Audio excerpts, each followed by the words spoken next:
Bengali man YouTube চ্যানেলে সকলকে স্বাগত। আসন্ন রেলওয়ে এনটিপিসি ও গ্রুপ ডি পরীক্ষার কথা মাথায় রেখে আজ আমরা অঙ্কের একটা সেট প্র্যাকটিস করব। এই সিরিজের এটা 10 নম্বর প্র্যাকটিস সেট। সেশন শুরু করার আগে একটা কথা বলে রাখি, ডেসক্রিপটিভ ম্যাথের জন্য একটা ই বুক এবং 550টা এরিথমেটিকের উপর একটা প্র্যাকটিস ই বুক কিছুদিন আগেই পাবলিশ করা হয়েছে। প্রয়োজন মনে করলে নিচে দেওয়া লিঙ্কে ভিজিট করতে পারো। এছাড়া ডেসক্রিপটিভ ইংলিশের জন্য আমার অপর একটা YouTube channel Das capital follow করতে পারো, লিঙ্ক ডিসক্রিপশান বক্সে দেওয়া আছে। চলো আজকের সেশন শুরু করা যাক। প্রথম প্রশ্নে বলেছে, বেলুন শব্দটির সবকটি অক্ষর লইয়া মোট কয়টি শব্দ গঠন করা যায়। দেখো, এই চ্যাপ্টারটা আমি এখনও করাইনি, তবে এই জাতীয় প্রশ্নগুলো যখন আসে আপাতত যেটা তোমাদের বলার সেটা হচ্ছে, এই যে ওয়ার্ডটা দেবে, এই যে শব্দটা দেবে, এই শব্দের মধ্যে কতগুলো অক্ষর আছে প্রথমে গুনে নাও।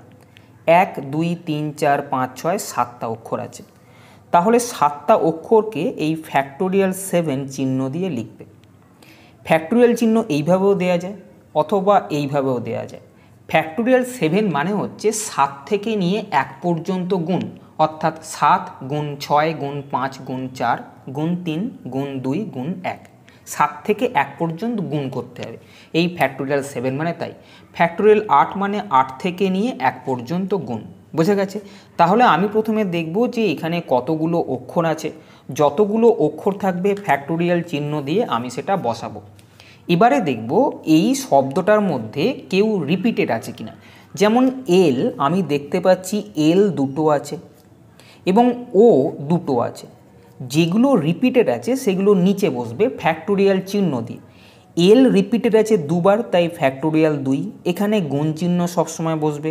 ও রিপিটেড আছে দুবার, তাই ফ্যাক্টোরিয়াল 2। যদি কেউ রিপিটেড না থাকতো তাহলে উত্তর ফ্যাক্টোরিয়াল 7 হতো। যদি রিপিট কোনো লেটার থাকে, বাই দিয়ে যতগুলো আছে তত ফ্যাক্টোরিয়াল এখানে বসাতে হবে। যেমন এখানে দুটো এল আছে, তাই ফ্যাক্টোরিয়াল 2। দুটো ও আছে, এই 2 পিস আছে, ফ্যাক্টোরিয়াল 2 লিখলাম। যদি 3 পিস এল থাকতো তাহলে আমি এখানে ফ্যাক্টোরিয়াল 3 লিখতাম। বোঝা গেছে? এইটা ক্যালকুলেশন করে যা উত্তর হবে সেটাই হবে এই প্রশ্নের উত্তর। ফ্যাক্টোরিয়াল 7 মানে আমি কি বলেছিলাম, 7 থেকে শুরু করে নিয়ে 1 পর্যন্ত গুণ লিখলাম। ফ্যাক্টোরিয়াল 2 মানেও তাই। ফ্যাক্টোরিয়াল 2 মানে 2 থেকে নিয়ে 1 পর্যন্ত গুণ। এই ফ্যাক্টোরিয়াল 2 মানে 2 থেকে নিয়ে 1 পর্যন্ত গুণ। এবার জাস্ট কাটবে। 2 দুগুণে 4, আগে 5 দুগুণে 10 গুণ করে নাও। 3 6 18, 18কে 7 দিয়ে গুণ করলে 126, তার গায়ে একটা শূন্য, অর্থাৎ 1260 উত্তর হবে, যেটা অপশান নাম্বার 2-তে আছে। পরের প্রশ্ন, এক ব্যক্তি 300টি দ্রব্য বিক্রি করে 50টি দ্রব্যের বিক্রয় মূল্য লাভ করেন। লাভের শতকরা পরিমাণ নির্ণয় করো। দেখো, 300টা দ্রব্য বিক্রি করছে, আমি এখানে লিখছি 300 এসপি, সেলিং প্রাইস বা বিক্রয় মূল্য। 300টা দ্রব্য বিক্রি করতে গেলে 300টা দ্রব্য কিনতে হয়েছিল, অর্থাৎ সিপি বা কস্ট প্রাইস, ক্রয় মূল্য। 300টা জিনিস কিনলাম, 300টা জিনিস বিক্রি করলাম। এখন আমি 300টা জিনিসের যা দাম, সেই দামেই যদি 300টা বস্তু বিক্রি করতাম তাহলে আমি এরম বলতাম যে 300টা জিনিসের ক্রয় মূল্য যা, 300টা জিনিসের বিক্রয় মূল্য তাই। তাহলে এক্ষেত্রে কোনো লাভ বা লোকসান হবে না, ঠিক আমি এটা বলতে পারতাম। কিন্তু এখানে বলেছে যে 50টি দ্রব্যের বিক্রয় মূল্য লাভ করেছে। দেখো, লাভ যখন করবে তখন ক্রয় মূল্যের সঙ্গে যোগ করতে হয়। কেন? আমি দেখো 100 টাকায় কোনো একটা জিনিস কিনে যদি 100 টাকায় বিক্রি করে দিই, কি বলবো? লাভ লোকসান কিছু হয়নি। কিন্তু আমি যদি বলি যে এটা হচ্ছে ক্রয় মূল্য, এটা বিক্রয় মূল্য, 100 টাকায় কিনে 100 টাকায় বিক্রি করেছি, এবার যদি বলি আমার 20% লাভ হয়েছে, তখন আমি কি করব? এই ক্রয় মূল্যের সঙ্গে 20 যোগ করব, তবে গিয়ে বলবো 100 টাকায় কিনে 20 টাকা লাভ হয়েছে, আমি বিক্রি করছি 120 টাকায়। তাহলে লাভ বা লোকসান হলে সবসময় ক্রয় মূল্যের সঙ্গে যোগ বা বিয়োগ হবে। যদি লাভ হয় ক্রয় মূল্যের সঙ্গে যোগ করব, যদি ক্ষতি হয় ক্রয় মূল্য থেকে বিয়োগ করব। এক্ষেত্রে 50টি দ্রব্যের বিক্রয় মূল্য লাভ করেছে, যেহেতু লাভ বলছে আমি বলেছিলাম ক্রয় মূল্যের সঙ্গে যোগ করব। কোনটা যোগ করব? 50টা দ্রব্যের বিক্রয় মূল্য। 50টা দ্রব্যের বিক্রয় মূল্য মানে হচ্ছে সেলিং প্রাইস। বোঝা গেছে? লাভ আছে তাই প্লাস 50 এসপি লিখলাম। এই অঙ্কগুলোর ক্ষেত্রে তোমাদের করতে হবে একদিকে কস্ট প্রাইস এবং আর একদিকে সেলিং প্রাইসটাকে রাখা, যাতে করে আমরা রেশিও বার করতে পারি। এক্ষেত্রে 300 সিপি যেরকম আছে লিখলাম, 50 এসপিটা যদি এই দিকে নিয়ে যাই, 300 এসপি থেকে 50 এসপি বাদ দিলে 250 এসপি হবে। এখানে জাস্ট কাটো, একটু কাটে সিপি বাই এসপি এই রেশিওটা বার করে নাও, সেটা হচ্ছে 5/6। এটা বলতে বোঝায় কস্ট প্রাইস বা ক্রয় মূল্য যদি 5 টাকা হয় তাহলে বিক্রয় মূল্য 6 টাকা হবে। 5 টাকা ক্রয় মূল্য, বিক্রয় মূল্য 6 টাকা যদি হয় তাহলে প্রফিট আমি কত বলতে পারি? 1 টাকা, তাই না? 5 টাকায় কিনে 6 টাকায় বিক্রি করলে 1 টাকা লাভ। বলেছে লাভের শতকরা পরিমাণ কত? কিছু বলা না থাকলে তোমরা জানো ক্রয় মূল্য যা আছে তার উপরে সবসময় লাভ নির্ণয় করতে হয়।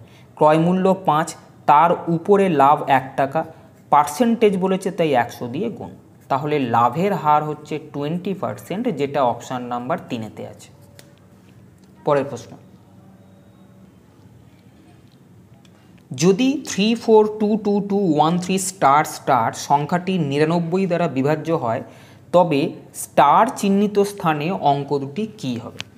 এই যে স্টার দেওয়া আছে এখানে অঙ্ক দুটো কী হবে? অপশান দেওয়া আছে।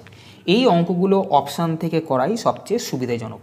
দেখো, যে সংখ্যা 99 দিয়ে বিভাজ্য সেই সংখ্যাটা 9 এবং 11 দিয়েও বিভাজ্য, তার কারণ আমরা জানি 99 সমান 9 গুণিতক 11। বোঝা গেছে? তাহলে যে সংখ্যা 99 দিয়ে বিভাজ্য সেই সংখ্যাটা 9 এবং 11 দুটো সংখ্যা দিয়েই বিভাজ্য হতে হবে। 9 দিয়ে বিভাজ্য সংখ্যার ক্ষেত্রে সিস্টেমটা কি? সেক্ষেত্রে যে সংখ্যাটা দেওয়া থাকবে সেই সংখ্যাটার অঙ্কগুলো অর্থাৎ প্রত্যেকটা ডিজিট যোগ করে সেই যোগফল যদি 9 দিয়ে ভাগ করা যায় তাহলে পুরো সংখ্যাটাই 9 দিয়ে বিভাজ্য হবে। 11 দিয়ে বিভাজ্যতার সিস্টেম হচ্ছে এইভাবে, আমি একটা একটা করে গ্যাপ দিয়ে সংখ্যাগুলো যোগ করে করে যাব এবং এখানেও একটা একটা গ্যাপ দিয়ে বাকিগুলোকে যোগ করে করে যাব। এই যোগফলগুলোকে আমি যদি বিয়োগ করি, এই বিয়োগফলটা 0 বা 11-র কোনো গুণিতক এলে সংখ্যাটা পুরোপুরি 11 দিয়ে বিভাজ্য হবে। বোঝা গেছে? তাহলে আমি এক্ষেত্রে অপশান ধরে অঙ্ক করব। এই স্টার দুটোয় আছে পরপর 1 আর 9 যদি বসাই, অর্থাৎ প্রথম স্টারটায় 1 এবং পরের স্টারটায় যদি 9 বসাই তাহলে উত্তর এটা হবে। আমি দেখব যে এটা বসিয়ে এই 99 দ্বারা এই সংখ্যাটা বিভাজ্য হচ্ছে কিনা। আমি প্রথমে দেখব এটা 9 দিয়ে বিভাজ্য কিনা। 9 দিয়ে বিভাজ্যতার সিস্টেম হচ্ছে সব অঙ্কগুলোকে যোগ করব। 4 আর 3 7 আর 2 9 2 11 13 14 3 17 18 আর 9 27, পুরো যোগফল 27 আসছে। 27কে 9 দিয়ে ভাগ করা যায়, তাই এই পুরো সংখ্যাটা 9 দিয়ে বিভাজ্য। এবার এই সংখ্যাটা 11 দিয়ে বিভাজ্য কিনা দেখব। এই যে একটা একটা করে গ্যাপ আছে এদেরকে যোগ করো। 3 2 5, 2 7, 3 10 আর এই স্টারে আছে 9, অর্থাৎ যোগফল হচ্ছে 19। আর এটাকেও যোগ করো। 4 আর 2 6, 1 7, 1 8। এই যে যোগফল দুটো করলে এই দুটোকে বিয়োগ করলে এই বিয়োগফলটা যদি 11 অথবা 0 হয় তাহলে এই পুরো সংখ্যাটাই 11 দিয়ে বিভাজ্য হবে। এক্ষেত্রে যেহেতু বিয়োগফল 11 এসছে তাহলে আমি বলবো এই সংখ্যাটা 11 দিয়েও বিভাজ্য। তাহলে এই সংখ্যাটা আমি দেখতে পাচ্ছি 9 দিয়েও বিভাজ্য, 11 দিয়েও বিভাজ্য। এই সংখ্যাটা তৈরি হয়েছে প্রথম স্টারে 1 এবং দ্বিতীয় স্টারে 9 দিয়ে, তাই উত্তর এই অপশানটা। যদি এইটা না হতো আমি পরের অপশান চেক করতাম। পরের প্রশ্ন, 4 প্রশ্নে বলেছে ABCD বর্গক্ষেত্রের মধ্যে সমবাহু ত্রিভুজ BEC অবস্থিত। CE এবং BD পরস্পরকে O বিন্দুতে ছেদ করলে BOC কোণের মান কত? বর্গক্ষেত্র একটা বলেছে ABCD, BD যেহেতু আছে তাহলে BD হচ্ছে বর্গক্ষেত্রের কর্ণ। আগে তোমাকে বলি এই বর্গক্ষেত্র যেটা আছে বর্গক্ষেত্রের প্রত্যেকটা কোণ 90 ডিগ্রি। কর্ণ বর্গক্ষেত্রের এই কোণগুলোকে সমদ্বিখণ্ডিত করে, মানে এই কোণটা যদি 45 ডিগ্রি হয় এটাও 45 ডিগ্রি হবে, কেন টোটালটা 90 ডিগ্রি। 90কে দুভাগে ভাগ করলে 45 ডিগ্রি অ্যাঙ্গেল আসে। এবারে বলেছে যে এর ভিতরে BEC একটা ত্রিভুজ আছে। BEC মানে BC থাকবে, তার সঙ্গে একটা E পয়েন্ট এখানে আমি নিলাম, অর্থাৎ BEC একটা ত্রিভুজ তৈরি হলো। যেটা সমবাহু ত্রিভুজ, অর্থাৎ এই বাহুটা এবং এই বাহুটা সমান। সমবাহু ত্রিভুজের ক্ষেত্রে তিনখানা কোণের মানই 60 ডিগ্রি হয় আমরা জানি। এবারে বলেছে সিই ও বিডি পরস্পরকে ও বিন্দুতে ছেদ করে।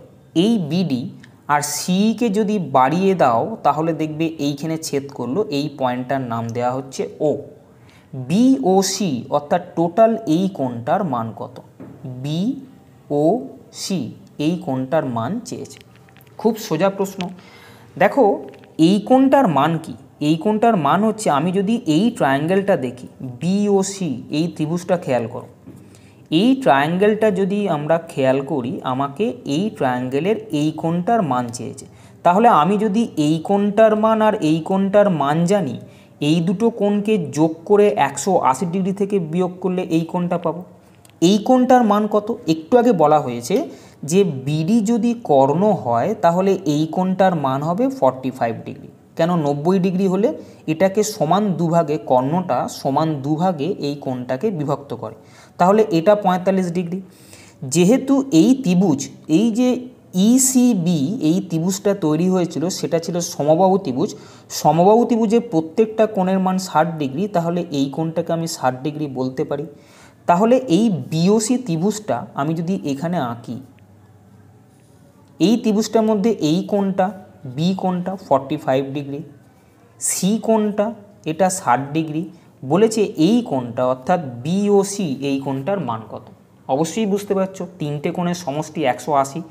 180 ডিগ্রি থেকে যদি এই দুটো কোণের যোগফল আমি বাদ দিয়ে দিই তাহলে আমার অ্যান্সার চলে আসবে। তাহলে 180 এটা 105, 75 ডিগ্রি উত্তর হবে, যেটা অপশান নাম্বার 2-তে আছে। পরের প্রশ্ন 5-এর প্রশ্নে বলেছে কিছু পরিমাণ টাকা বার্ষিক 10% চক্রবৃদ্ধি সুদের হারে 2 বছরের সমান কিস্তিতে শোধ করা হলো। যদি প্রত্যেক কিস্তির পরিমাণ 2662 টাকা হয় তবে কত টাকা ধার করা হয়েছিল? দেখো ইনস্টলমেন্টের এই অঙ্কগুলো, কম্পাউন্ড ইন্টারেস্টের ইনস্টলমেন্ট এবং সিম্পল ইন্টারেস্টের ইনস্টলমেন্টের যে দুটো ভিডিও আমি চ্যানেলে দিয়ে রেখেছি, যদি কেউ ওই দুটো ভিডিও দেখে থাকো তাহলে ইনস্টলমেন্ট রিলেটেড কোনো সমস্যা কিন্তু হবে না। পারলে একবার ওই ভিডিওগুলো দেখে নিও, কম্পাউন্ড ইন্টারেস্ট ইনস্টলমেন্ট এবং সিম্পল ইন্টারেস্ট ইনস্টলমেন্ট। এবারে ওখানে আমি যে জিনিসটা বলেছি 2 বছর বা 3 বছরের ক্ষেত্রে, 4 বছর হলে কি করতে হবে সেটাও ওখানে বলা আছে, কিন্তু সেটা আমি এখানে বলতে গেলে অনেকটা বড় হবে। আমি 2 বছরের জন্য যেটা ওখানে বলেছিলাম, একটা সূত্র বলেছিলাম, সেটা মনে রাখতে পারলে সুবিধে হবে। কি করতে হয় অঙ্কগুলোর ক্ষেত্রে, এখানে যে রেট অফ ইন্টারেস্ট দিচ্ছে সেই রেট অফ ইন্টারেস্টটাকে ফ্র্যাকশানে পরিণত করো। 10% আছে, 10% মানে হচ্ছে 10/100, এটাকে কাটলে আমি পাবো 1/10। এটা মানে কি? এটা মানে হচ্ছে যে 10 টাকা রাখলে 1 টাকা সুদ পাওয়া যাবে। তার মানে 10 টাকা রাখলে 1 টাকা যদি সুদ পাওয়া যায় তাহলে 10 টাকা রাখলে আমি বছরের শেষে 11 টাকা পাবো, এটা বলতে পারি।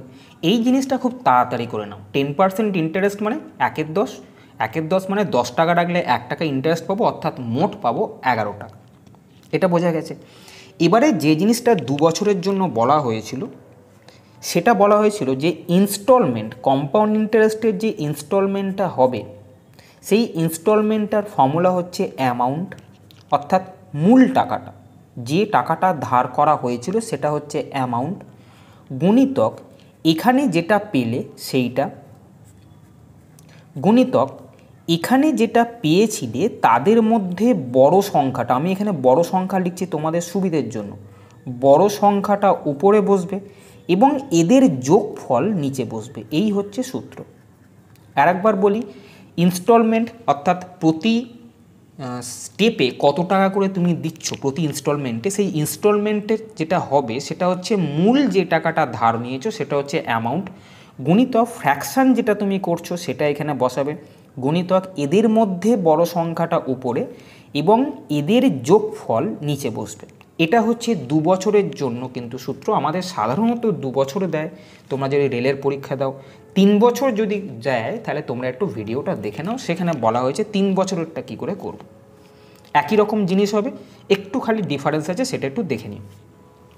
তাহলে এখানে ইনস্টলমেন্ট দেওয়া আছে 2662, তাই আমি ইনস্টলমেন্টের জায়গায় 2662 বললাম।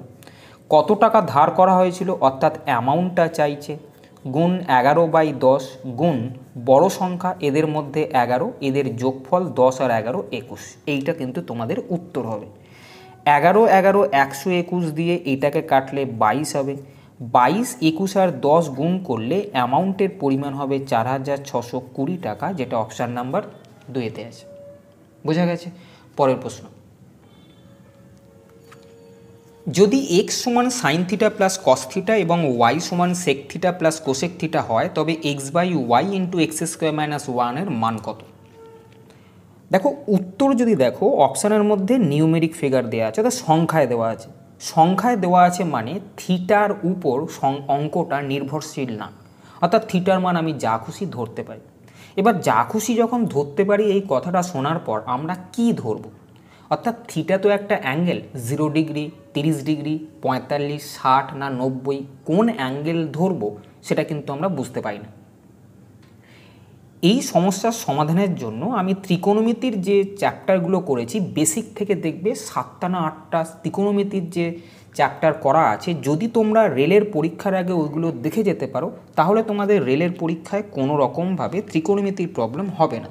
ওই 7-8টা ভিডিওতে যে বেসিক জিনিসগুলো আমি বলেছি, সেক্ষেত্রে বলা হয়েছিল যদি অপশান নিউমেরিক ফিগারে থাকে তাহলে থিটার ভ্যালু আমি যা খুশি ধরতে পারি। আমি বলেছিলাম সাইন কস, সাইনের সঙ্গে কস বা সেক যদি মিক্স থাকে তাহলে থিটার ভ্যালু 45 ডিগ্রি বসিয়ে অঙ্কটা করতে শুরু করো। দেখবে ওই ভিডিওতে তাই বলা আছে। আমি এখানে দেখছি সাইনের সঙ্গে কস মিক্স করা আছে বা সেকের সঙ্গে কোসেক মিক্স করা আছে, সেক্ষেত্রে আমি থিটার জায়গায় 45 ডিগ্রি ধরে নিতে পারি। যা খুশি ধরতে পারি, কিন্তু কি ধরব সেটা কিন্তু ওখানে বলা আছে, একবার দেখে নাও। থিটার ভ্যালু আমি 45 ডিগ্রি ধরলাম। যদি থিটার ভ্যালু 45 ডিগ্রি হয় তাহলে এক্সের ভ্যালু কত হবে? সাইন 45, থিটার জায়গায় আমি 45 আর এখানে কস 45। সাইন 45-এর ভ্যালু হচ্ছে 1/√2, কস 45-এর ভ্যালু 1/√2। √2 যদি সরল করে তাহলে 1 + 1 অর্থাৎ 2/√2। 2 মানে হচ্ছে √2 গুণিতক √2/√2, অর্থাৎ এটা কাটলে এক্সের ভ্যালু হচ্ছে √2। আমি বলতে পারি তাহলে ওয়াই এর ভ্যালুটা বার করতে হবে। এই জায়গায় আমি যদি 45 ডিগ্রি বসাই তাহলে এটা আসবে সেক 45 আর এটা আসবে কোসেক 45। তাহলে ওয়াই এর ভ্যালু কী হবে? সেক 45-এর ভ্যালু √2, কোসেক 45-এর ভ্যালু √2, অর্থাৎ √2 + √2 2√2, এটা হচ্ছে ওয়াই এর ভ্যালু। এই এক্স আর ওয়াই এর ভ্যালুটা এইখানে পুট করতে হবে। উপরে আছে এক্স, এক্সের ভ্যালু √2, নিচে আছে ওয়াই, ওয়াই এর value 2√2 into x square minus 1। X square মানে হচ্ছে √2 স্কোয়ার, √2 স্কোয়ার মানে 2 মাইনাস 1, 2 মাইনাস 1 মানে 1 হবে। এই জায়গাটা ছেড়ে দাও, 1 গুণিতক এটা মানে এইটা, √2 কাটো, তাহলে উত্তর হচ্ছে 1/2, যেটা অপশান নাম্বার 2-তে আছে। পরের প্রশ্ন, 7 প্রশ্নে বলেছে এক ব্যক্তি 8% বার্ষিক চক্রবৃদ্ধি সুদের হারে ওয়াই টাকা একটি সংস্থায় রাখলেন। 1 বছর পর টাকার পরিমাণ দ্বিগুণ হলে 1.5 বছর পর টাকার পরিমাণ কত হবে? খুব সোজা প্রশ্ন, যদি চক্রবৃদ্ধি সুদ শুনেই ঘাবড়ে যায় তাহলে কিন্তু খুব অসুবিধা। দেখো অঙ্কটায় কত সোজা করে দিয়েছে। 1 বছর পর টাকার পরিমাণ দ্বিগুণ হচ্ছে এবং টাকা রেখেছে ওয়াই। আমি ওয়াই দেখব না, ওয়াই তো জানি না, কিছু একটা টাকা। আমি যদি মনে করি টাকাটা 100 হচ্ছে, 1 বছর পরে টাকাটা দ্বিগুণ হয়ে যাবে মানে 200 টাকা হয়ে যাবে, এটা আমি বলতে পারি। ওয়াই এখন মনে করো না, এইটা ওয়াই। আমি যেটাকে 100 ধরছি সেটাকে ওয়াই মনে করো, যে 100 টাকা রাখলে 1 বছর পর দ্বিগুণ হয়ে যাবে মানে 200 টাকা হবে। 100 টাকা রেখে যদি 200 টাকা হয়ে যায় তাহলে ইন্টারেস্ট কত পাচ্ছ? ইন্টারেস্ট পাচ্ছ 100 টাকা। 100 টাকা রেখে 100 টাকা যদি ইন্টারেস্ট পাও তাহলে আমি বলতে পারি ইন্টারেস্ট রেট হচ্ছে 100%। বলা যায় কি না? 100 টাকা রেখে 100 টাকা ইন্টারেস্ট পাচ্ছ মানে 100% ইন্টারেস্ট পাচ্ছ। বোঝা গেছে? এই যে ইন্টারেস্টটা দিয়েছে আর তার ভ্যালু কিন্তু তাহলে 100% আমি বলতে পারি। চক্রবৃদ্ধি সুদের ক্ষেত্রে কি হচ্ছে, 100 টাকা রাখলে 1 বছর পরে তুমি 200 টাকা রাখলে, পরের বছর এই টাকাটাই আবার প্রিন্সিপাল হিসেবে এখানে আসবে। এবার এই টাকাটা পরের বছরের শুরুতে অর্থাৎ দ্বিতীয় বছরের শুরুতে এই টাকাটা প্রিন্সিপাল হলো। এই টাকাটা কতদিন খাটবে? এই টাকাটা খাটবে আরও হাফ বছর। কেন? 100 টাকা রেখে 1 বছর পর আমি 200 টাকা পেয়ে গেছি, আমাকে এখনও হাফ বছর টাকাটাকে খাটাতে হবে। কোন টাকাটা? Compound interest. যেহেতু এইখানে যে টাকাটা আসবে সেই টাকাটারই আমি আমার হাফ বছরের ইন্টারেস্ট বার করব। বছরে যদি 100% সুদ হয় তাহলে হাফ বছরের সুদ কত হবে? 50%। দেখো 1 বছরে 100% সুদ দিচ্ছে, আমি এই যে টাকাটা আছে এইটা আর 1 বছর খাটাবো না, তার কারণ আমাকে 1.5 বছর পরে কত টাকা হবে চেয়েছে।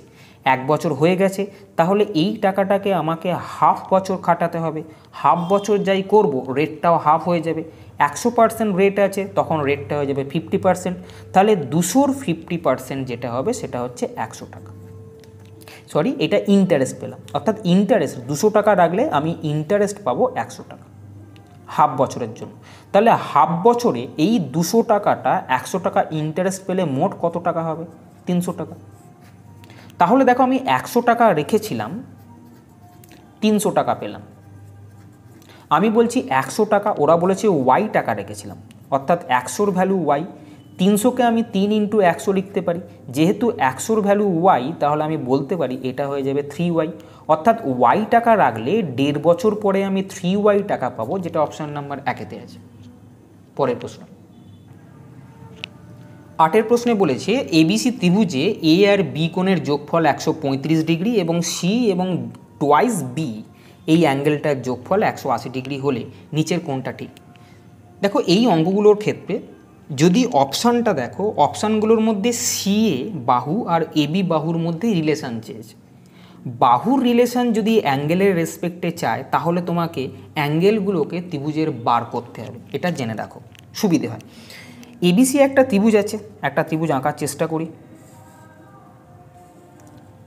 এই এবিসি ত্রিভুজের এ কোণ আর বি কোণের যোগফল 135 বলে দিয়েছে। এ আর বি এর যোগফল যদি 138 হয়, সি এর মান কত হবে? আমরা জানি 3টে কোণের যোগফল 180, তার মধ্যে 2টো কোণের যোগফল 135 দেওয়া আছে, তাহলে বাকি যেটা 45 ডিগ্রি আছে সেটা হচ্ছে সি কোণের মান বলতে পারি। এবারে এখানে একটা ডাটা দিয়েছে C plus twice B is equal to 180। C এর ভ্যালু কত? 45 degree plus 2 × B angle is equal to 180। তাহলে 2 × বি কোণ সমান কত হবে? 180 ডিগ্রি 45 ডিগ্রি যদি চলে যায় সেটা কত হবে? সেটা হবে 135 ডিগ্রি। তাহলে বি কোণের মান কত? বি কোণের মান 67.5 ডিগ্রি। আমি এখানে বি কোণের জায়গায় 67.5 ডিগ্রি বসিয়ে দিলাম। এখানে সিএ আর এবি কোন কোন বাহু দুটো? সিএ আর এবি এই দুটো বাহুর সম্পর্ক চেয়েছে। যে দুটো বাহুর মধ্যে সম্পর্ক চেয়েছে তার উল্টো দিকের কোণগুলো আমার দরকার লাগবে। যেমন এই বাহুটা চেয়েছে, এর উল্টো দিকের কোণ এইটা। এই বাহুটা চেয়েছে, এর উল্টো দিকের কোণ হচ্ছে এইটা। এই দুটো আমি বার করে ফেলেছি। যখনই এরকম কোণ চলে আসবে ভাববে আমি লিখব যে এক্ষেত্রে আমি দেখতে পাচ্ছি বি কোণের মানটা সি কোণের মানের তুলনায় বড়। ঠিক, বি কোণ 67.5 ডিগ্রি, সি কোণ 45 ডিগ্রি, তাহলে বি কোণের মানটা সি কোণের থেকে বড়। আমি তখন যাই বি কোণ লিখব, বি কোণের উল্টো দিকে যে বাহুটা আছে সেটার মান কি? সিএ বা এসি। সিএ লিখলাম, যেরকম চিহ্ন আছে গ্রেটার দ্যান লিখব। তারপরে সি কোণ আছে, যাই সি কোণ হবে সি কোণের উল্টো দিকের বাহুটা আমি এখানে লিখব, অর্থাৎ সিএ গ্রেটার দ্যান এবি। এটা তোমাদের উত্তর হবে, যেটা অপশান নাম্বার 1-এতে আছে। কেন এরকম হয়? জ্যামিতিতে একটা সূত্র আছে যে বৃহত্তম কোণের বিপরীত বাহু ক্ষুদ্রতম কোণের বিপরীত বাহু অপেক্ষা বৃহত্তম হবে, অর্থাৎ বড় কোণের উল্টো দিকের বাহুটা ছোট কোণের উল্টো দিকের বাহুর থেকে বড় হবে। এই সূত্রটাই এখানে বলেছে। আমি যেটাকে এইভাবে বললাম, বড় কোণ লিখলে গ্রেটার দ্যান ছোট কোণ, বড় কোণের উল্টো দিকে যে বাহু আছে সেটা এখানে বসালাম, যেরাম চিহ্ন আছে ছোট কোণের উল্টো দিকে যে বাহু আসে বসাবে, এটা তোমাদের উত্তর হবে। পরের প্রশ্ন, একজন ব্যাটসম্যানের 40টি ইনিংসের রানের গড় 60, তার সর্বোচ্চ ও সর্বনিম্ন রানের পার্থক্য 178। যদি এই দুটি ইনিংস বাদ দেওয়া হয় তাহলে তার রানের গড় 2 কমে যায়। তার সর্বোচ্চ রান কত? 40টা ইনিংসের মধ্যে হাইয়েস্ট রান এখানে আছে আর লোয়েস্ট রান এখানে আছে। এই সবগুলো 40টা ইনিংস। প্রথম লাস্ট ইনিংস আমি মনে করলাম প্রথম ইনিংসে সে সর্বোচ্চ রান করেছিল, আর লাস্ট ইনিংসে সে সর্বনিম্ন রান করেছে, হায়েস্ট রান আর লোয়েস্ট রান। বোঝা গেছে? 40টা ইনিংসের রানের গড় দেওয়া আছে 60। এটা মানে কি? এটা মানে হচ্ছে এখানে যতগুলো আমি ইনিংস করলাম সবারই রান 60 করে। গড় মানে সবারই কিন্তু 60 করে, যদিও 60 সবাই না, কিন্তু গড় মানে হচ্ছে সবারই 60 করে আছে, এটা আমি বলতে পারি। এবারে দেখো, এখানে যখন এই দুটো ইনিংসকে বাদ দিয়ে দিলাম, অর্থাৎ হায়েস্ট রান আর লোয়েস্ট রানকে যখন আমি বাদ দিচ্ছি, তাহলে আমি কত রান বাদ দিলাম? এখানে 60 রান, এখানে 60 রান, তাহলে 60 × 2 অর্থাৎ 120 রান বাদ দিয়ে দিলাম। তাহলে তার রানের গড় 2 কমে যায়। রানের গড় 2 কমে যায় মানে কি? এদেরকে বাদ দিলাম, অর্থাৎ 40টা ইনিংস থেকে দুটো ইনিংস বাদ দিলে এখানে আর 38টা ইনিংস পড়ে থাকলো। এই যে ইনিংসগুলো পড়ে থাকলো এদের গড় রান 2 কমে গেল, মানে মোট রান 38 × 2 কমে গেল। বুঝতে পারছো? 60 আর 60, 60 দুগুণে 120, এদেরকে বাদ দিয়ে দিলাম। এদের বাদ দেওয়ার ফলে দুটো ইনিংস বাদ চলে গেল, তার ফলে পড়ে থাকলো আর 38টা ইনিংস। সেই 38টা ইনিংসে গড় রান 2 কমে গেল, মানে 38টা ইনিংসের টোটাল 38 × 2 এই রানটা কিন্তু কমে গেল। এবার বলো এই রানটা এই 38টা ইনিংসের কেন কমে গেল? তার কারণ হচ্ছে এরা যখন গেছে তখন অনেকটা বেশি আরও নিয়ে গেছে। কেন? 60 করে তো গড় ছিল, অরিজিনালি তাদের রান 60 নাও হতে পারে, 60-এর থেকে অনেক বেশি হতে পারে। তাই 60 × 2 যখন ওরা নিয়ে গেছে, এখানে যাই মাইনাস এলো, তার কারণ হচ্ছে এরা এই রানটাকে টানছে। মানে এরা বলছে যে এখানে যে রানটা এসছে সেটা আমাদের মানে এটা আমাদের অধিকার, তাই এটাকে প্লাস দিলাম। কোন রানটা? 38 × 2। বুঝে যাচ্ছে? 60 × 2 ওরা চলে গেল, 38 × 2 শর্ট পড়েছে। কেন শর্ট পড়েছে? কেন? ওরা যাওয়ার সময় ওটাকে নিয়ে চলে গেছে, তাই এখানে ঋণাত্মক দেখাচ্ছে। এটাকে নিয়ে চলে গেছে মানে এই রানটা আমি ওদের এখানে দিয়ে দিলাম। এটা কখন হলো? এটা তখনই হলো যখন হায়েস্ট রান আর লোয়েস্ট রান দুজনকে আমি বাদ দিয়ে দিয়েছি, অর্থাৎ হায়েস্ট রান আর লোয়েস্ট রানের সমষ্টি হচ্ছে এই রানটা। এটা কত হবে? 120 + 38 দুগুণে 76, অর্থাৎ 196। তাহলে H+L হায়েস্ট রান আর লোয়েস্ট রানের যোগফল 196। এখানে এক জায়গায় দেওয়া আছে সর্বোচ্চ আর সর্বনিম্ন রানের পার্থক্য 178। এই দুটোকে সমাধান করলে সর্বোচ্চ রানটা বেরিয়ে যাবে। যেহেতু এখানে সর্বোচ্চ রান চেয়েছে, অর্থাৎ এইচের মান চেয়েছে, এটাকে সমাধান করতে পারো যে কোনোভাবে। কিন্তু আমি বলেছি দুটো সংখ্যার যোগফল আর দুটো সংখ্যার বিয়োগফল যদি দেওয়া থাকে, তাহলে বড় সংখ্যাটার মান হবে এদেরকে যোগ করে 2 দিয়ে ভাগ, আর ছোট সংখ্যাটার মান হবে এদেরকে বিয়োগ করে 2 দিয়ে ভাগ। যেহেতু বড় সংখ্যা এইচ, তাই এই দুটোকে যোগ করে আমি 2 দিয়ে ভাগ করলাম। তাহলে এই দুটোকে যোগ করে 2 দিয়ে ভাগ করবে, তার থেকে এইগুলোকে 2 দিয়ে ভাগ করে যোগ করে নাও, অর্থাৎ 196কে 2 দিয়ে ভাগ করো, সেটা হবে 98। আর 178কে যদি ভাগ করি সেটা হবে 89। তাহলে এটা আসবে 187, অর্থাৎ হায়েস্ট রানটা হচ্ছে 187, যেটা অপশান নাম্বার 3-এতে আছে। 10এর প্রশ্নে বলেছে এইটার মান কত। এখানে বার দেওয়া আছে, দেখতে পাচ্ছ পৌনঃপুনিক চিহ্ন। দেখো এইগুলো করার সময় দশমিকের পর উত্তর দেওয়া আছে 4 ঘর, সবগুলোই তাই দেখতে পাচ্ছি। তাহলে এইগুলো ক্যালকুলেশন করার সময় দশমিকের পর 6 ঘর পর্যন্ত নিয়ে নেবে। 4 ঘর বলেছে, তার থেকে 2 ঘর বেশি নিয়ে ক্যালকুলেশন করবে। যা বলবে তার থেকে 2 ঘর বেশি নিয়ে করলে আমাদের ক্যালকুলেশন সুবিধে হবে।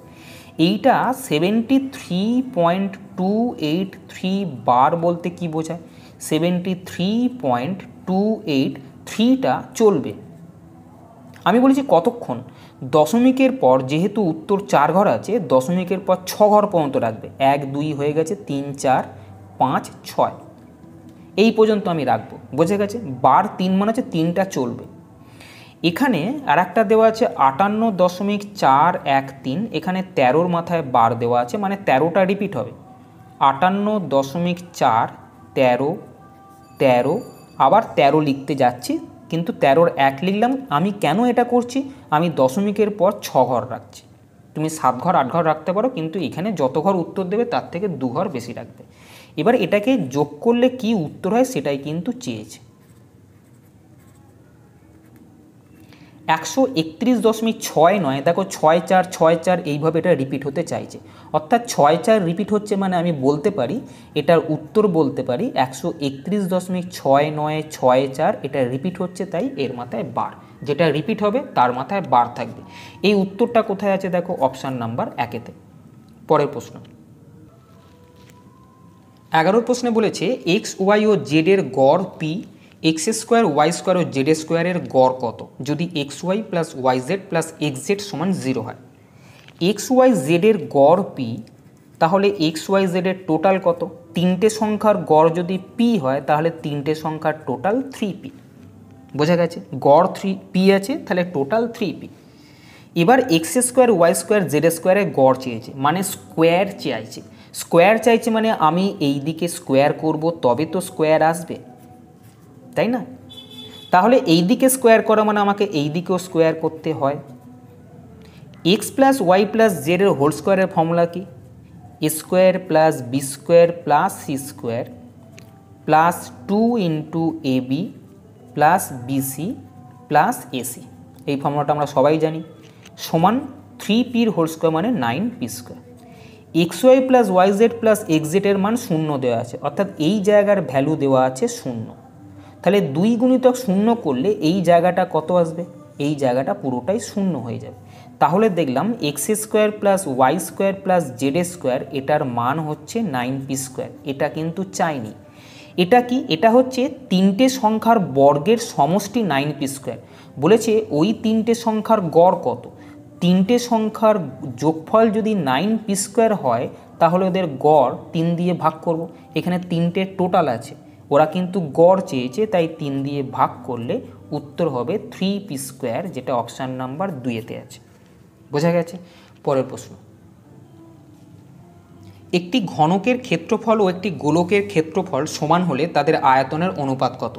এখানে গোলকের ক্ষেত্রফল মানে গোলকের বক্রতলের ক্ষেত্রফল ধরে নেবে।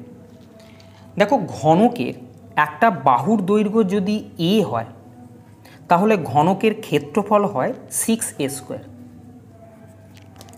গোলকের ব্যাসার্ধ যদি r হয় তাহলে গোলকের বক্রতলের ক্ষেত্রফল 4πr স্কোয়ার হয়। এটা গোলকের ক্ষেত্রফল, এটা ঘনকের ক্ষেত্রফল। ওরা বলেছে এই ক্ষেত্রফল দুটো সমান, আমি সমান করে দিলাম। তাহলে 6a square is equal to 4πr square. অতএব আমি বলতে পারি a square by r square সমান 4π/6। তাহলে a বাই r এর মান কত হবে? স্কোয়ারের মান যদি এটা হয় তাহলে শুধু a বাই r মান হবে এগুলো রুট, 4-এর রুট 2, পাইয়ের রুট √π আর 6-এর রুট √6। বোঝা গেছে? এটা স্কোয়ার ছিল, স্কোয়ার থেকে a বাই r আনলাম মানে এটাকে পুরোটাকে রুট করতে হবে। তাহলে a বাই r এর ভ্যালু 2√π/√6। এবারে চেয়েছে যেটা, যে ঘনকের আয়তন এবং গোলকের আয়তনের অনুপাত কত। তাদের আয়তনের অনুপাত মানে ঘনকের আয়তন আর গোলকের আয়তনের অনুপাত। ঘনকের বাহুর দৈর্ঘ্য যদি a হয়, ঘনকের আয়তনের ফর্মুলা হচ্ছে বাহুর কিউব। আর গোলকের রেডিয়াস যদি r হয়, গোলকের আয়তনের ফর্মুলা 4/3πr³। বলেছে ঘনকের আয়তন বাই গোলকের আয়তনের অনুপাত কত। 4/3, এই 3টা উপরে উঠলে 3a³ আসবে আর নিচে থাকবে 4πr³। এখানে 3-এর 4টা বার করে নাও। এখানে 1/π যেরাম আছে সেটাকে রেখে দিচ্ছি, আর a³/r³ আছে, এটাকে আমি a বাই r এর হোল কিউব এইভাবে লিখতে পারি। এই জায়গায় 3-এর 4 ইন্টু 1/π, a বাই r এর মান দেখো 2√π/√6 আছে, এটাকে যদি বসিয়ে দিই তার হোল কিউব ছিল।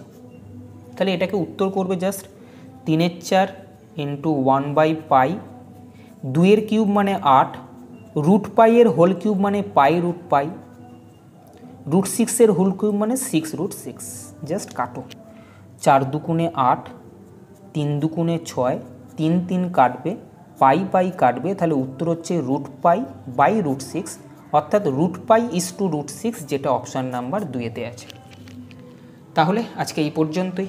যদি সেশনটা ভালো লাগে তবে চ্যানেলটা সাবস্ক্রাইব করো এবং বন্ধুদেরকেও শেয়ার করো, যাতে করে তারাও সমানভাবে উপকৃত হয়। ভালো থেকো, ভালোভাবে পড়াশোনা করো। টাটা।